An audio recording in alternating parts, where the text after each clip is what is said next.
Assalamualaikum warahmatullahi wabarakatuh. Alhamdulillah ketemu lagi kita teman-teman. Untuk kali ini kita membahas kenapa puasa itu pahalanya hanya Allah yang tahu dan hanya Allah yang memberikan. Jadi kalau ibadah yang lainnya seperti sholat, zakat, baca Al-Quran itu sudah ditentukan gitu. Sholat berjamaah 27 derajat gitu kan ya, baikan. Nah, apalagi di masa bulan puasa ini dilipat gandakan bisa sampai 700 kali. Hanya puasa yang kita nggak tahu, karena puasa hanya Allah yang memberi. Kenapa gitu? Puasa ini memiliki keistimewaan, kespesialan, hanya Allah yang memberikan.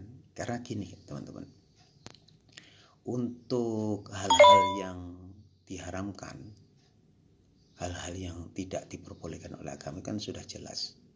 Hal-hal yang merugikan kita kayak minum-minuman keras, berjudi dan lain sebagainya itu ya, yang jelekan-kejelekan itu jelas dilarang dalam agama.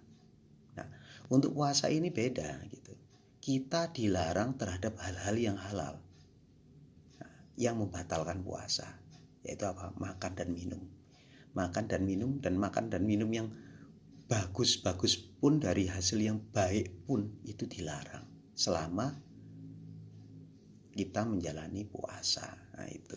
Dan itu hanya bisa diketahui oleh Allah semata itu. Manusia nggak tahu itu. Kalau kita itu sedang puasa atau apa, kita bisa aja nyuri-nyuri minum atau apa, was-was sambil wudhu atau apa, minum gitu. Hanya Allah yang tahu gitu. Nah disitulah ujian ketakwaan. Makanya di ayat-ayat puasa itu menyebutkan bahwa puasa ini hanya orang-orang bertakwa yang sanggup melakukannya itu. Kalau yang nggak bertakwa itu ya bisa aja tadi tuh nyuri puasanya, maksudnya gitu. Ngomongnya puasa padahal enggak gitu. Karena nggak ada yang tahu gitu. Nah, itu alasan logisnya seperti itu kira-kira teman-teman. Ya, makanya kenapa Allah sendiri yang ngasih pahalanya gitu loh. Manusia nggak ada yang tahu, karena manusia nggak ada yang tahu, itu hanya Allah yang tahu gitu.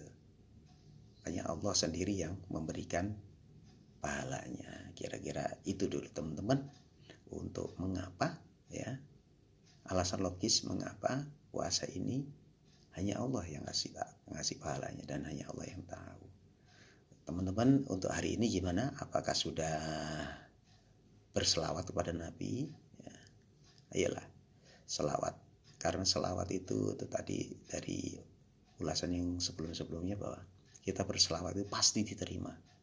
Niat nggak niat pasti diterima oleh Allah. Dan jangan lupa bahwa sekali kita berselawat kepada Nabi itu Allah akan berselawat 10 kali kepada kita.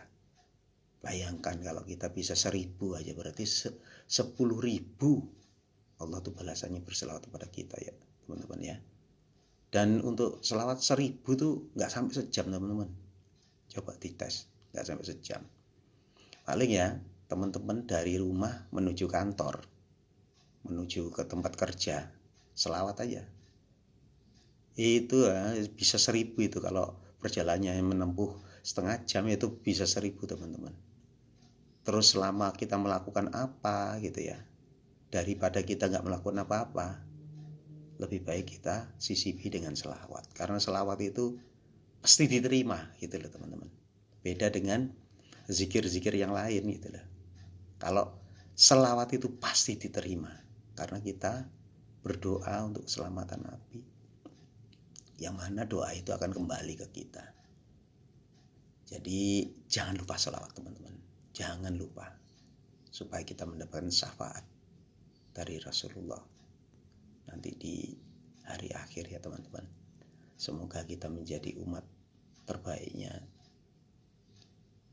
Nabi Muhammad teman-teman, menjadi salah satu umat yang benar-benar diakui sama Nabi Muhammad. Demikian teman-teman untuk hari ini. Wassalamualaikum warahmatullahi wabarakatuh.